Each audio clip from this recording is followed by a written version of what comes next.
Assalamu alaikum. Welcome to Supply Chain Talks. Today is the fifth episode of the tutorial on purchase process. So far, we have looked at the first three steps, which are need recognition, need definition, and supply source. Today, we are going to look into the fourth step of the process, which is price analysis. There are multiple mechanisms available to get the price of the material or service required. But what mechanism or combination of mechanisms to be used depend on the three variables, that is value, complexity, and criticality of the material. Some of the mechanisms that are available to the purchase are, for instance, commodity markets.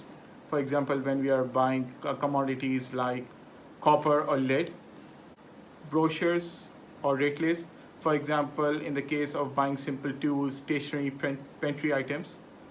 Third mechanism that is available is RFQ.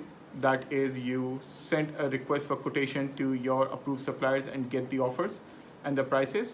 The fourth option is comparative bidding. That is, it is a public announcement of tender or requirement, and any supplier can provide you with the quotation as long as they fulfill the requirements in the tender document. And then there is e-bidding option as well. And electronic means are used to gather quotations. You put it up on a public forum or on a private, on your company-owned portal, and suppliers register, log in, and they submit their offers on that portal. Once all the offers are received from the shortlisted suppliers, the price analysis needs to be conducted. Now, what I have observed is that many purchasers take this step literally, that they only analyze or compare the prices between the offers from the various suppliers. That should not be the case. Some also go a little beyond that. They look into and compare the payment terms that the suppliers are offering. But we need to understand and take into account the financial impact of the payment terms.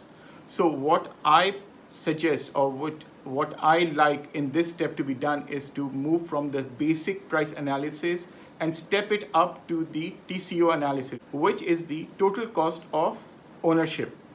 What does it exactly mean? It means that we look at the purchase in complete totality. Now, TCO might not be applicable for the basic purchases like buying stationery from a local vendor within the city or buying pantry items, because again, the parameters are the same. Local delivery, payment terms might be very similar, or the price or the value impact might be very low. But as soon as we move, as I mentioned earlier, into the high value, critical and complex purchases of materials and services, we need to look at the other parameters as well. Now, for example, that on the first instance, a certain material might look very lucrative based on the comparison of price, but we need to understand what is the after-sales service provided. Is there a maintenance contract? Are there spare parts available for a certain period? So all these need to be understood, and their financial impact needs to be taken into account so that a complete total cost of ownership is defined.